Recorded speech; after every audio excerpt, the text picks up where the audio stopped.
everybody, Whitney here, and it's that time of year again where a witch like me is looking to concoct some delicious potions. Unfortunately, in the town where I live, there aren't really a ton of choices when it comes to finding bat wings or wolf's bane. So today, we're going to build a store that's fit for a witch, a goblin, or a ghoul.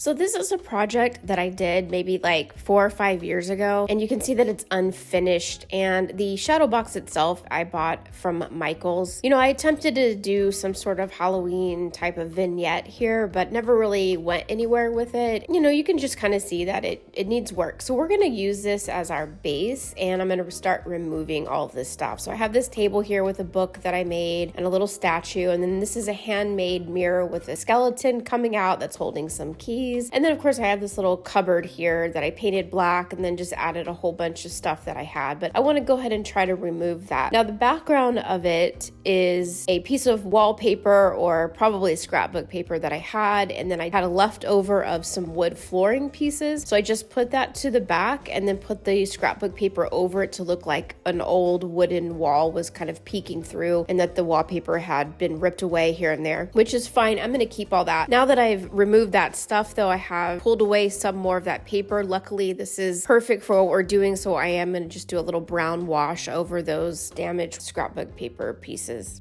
Now, I want to look at the hutch really quickly. I just did a black coat of paint on it, but I'd like to add a little bit more to it. Of course, it has a lot of glue pieces and some mini holes stuck on it that I need to remove, so I'm going to go ahead and do that. And the other thing that I want to do is extend out the floor of the shadow box and maybe add a shelf above. I think that's going to allow me to really add a lot more details to this little Halloween shop and get a little bit more creative with it. So I just have a piece of basswood here that I've cut down, and then I've glued it to the top and also to the bottom. And then I have some little corbels here that I thought would be fun as a twofer, that they'll add a little bit of detail to the bottom of both the shelving units, but they're also going to add, of course, a little bit more support as well. So I'm going to do a little bit more detailed one for the top shelf and a thicker one that's not quite as ornate to the bottom. And you can see that's what that looks like. Now the top I want to paint black to kind of give it maybe a metal shelf feel, and the bottom I will just camouflage with the same brown that I used for the background. That will allow for the accessories and stuff to kind of pop more. So for this project, I have a couple kits that I'm going to be using. These are Robin Betterly kits that my BFF Stephanie gave me probably 2 years now already, that they've just been sitting waiting for me to complete. So I'm not going to do anything crazy with these two kits. One of the kits is a vintage postcard display. It also includes candy boxes, and the other one is a Halloween decorations kit and a black cat costume. So I'm not going to modify these at all. I'm just going to stick to exactly what she had intended for these kits to look like and go ahead and put those together. I also have these game boxes here. 2 of them I think are going to work for what I want to do. These game boxes I bought at a dollhouse convention, and they're by Dragonfly International. There's 2 game boxes that I want to use here that I think would be really cool. Of course, the black cat, and then the other one called the spider and the bee, and I thought that that would also be really good for the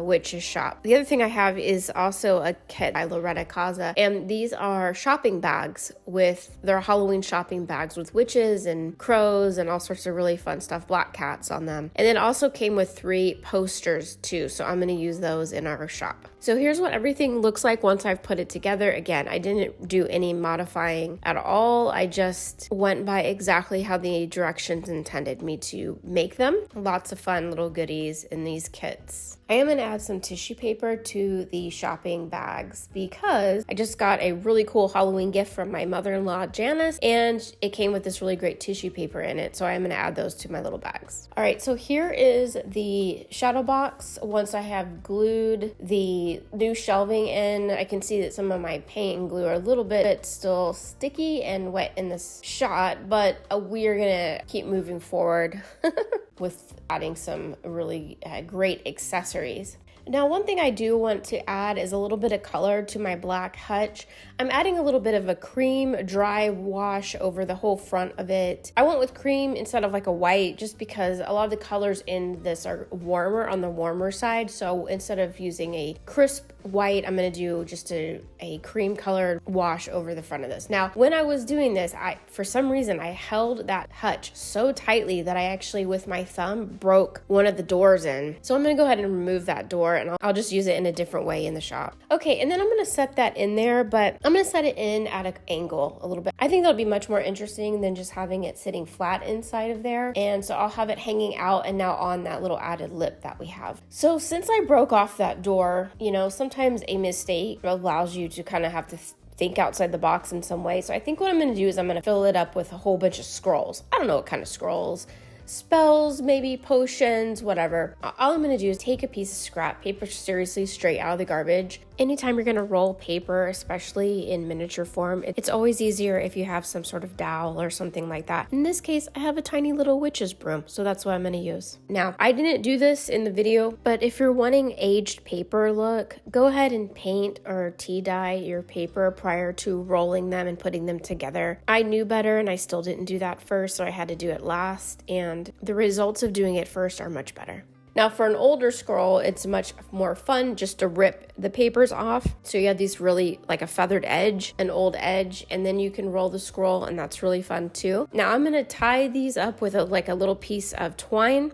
But another fun thing to do would be to just take some red colored glue sticks and do a little dot to close them, and that will just give it a look of wax. I don't have that, so some of them I did with the twine I rolled, and then some of them I just took a toothpick and some red paint, and I just did a little dot of red paint on the outside, so that made it look like wax as well. I did use my ultimate glue to glue them in, and I glued them together also inside, and I just added each one, and then of course I did add some stain afterward. Like I said, do it before, it's much easier. And I just filled up my little cabinet with the scrolls. Okay, and so really that's the main changes that I'm making as far as the shop goes. From here on out, it's really just adding all of my Halloween decorations that I have either made by those kids or have accumulated, and then adding in some of the things that were in the original vignette that I wanted to redo. So now it's just about adding all the fun Halloween stuff. So I hope that you enjoy how it all comes together.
that was a good time. I hope that you enjoyed that also. So here's some close-ups of the new Halloween shop that I have. And of course it is made to hang on the wall, so I'll be able to hang it on the wall, and I'll show you what that looks like here in a little bit. So of course, like I said, here's some close-ups with all the added details. And of course, those filler items that I added as well there at the end. The door that fell off the hutch, I did place it on the wall and I hung the black keys on it. So that's how I reused that item. Okay, and so from a distance, here's what it looks like on the wall. And it looks like I see some movement, which is odd. Oh, well, what do you know? Tiny Whitney is shopping in our little Halloween shop. Oh, good. Well, I hope that you're finding everything that you're looking for. Excellent, excellent. Yes, please look at those scrolls. There's probably some good spells in there that you might need. So that's it for this week. Hope you enjoyed the coming together of the little Halloween shop. I know that I was so happy to kind of repurpose that old vignette that I had and make it into something for me even better. Something that of course I'll enjoy every Halloween. You know the drill. If you haven't already subscribed, go ahead and do so you don't miss any future content. Please like this video, comment on the video. That definitely helps the channel and I love to hear from you guys every week. Hope that you enjoyed this. Hope that it got you in the Halloween spirit. If you're not in it already, don't forget about the Tiny Whitney mugs. Loved hanging out with you guys this week. Hope you have a great rest of your weekend, and I'll see you next time. Bye!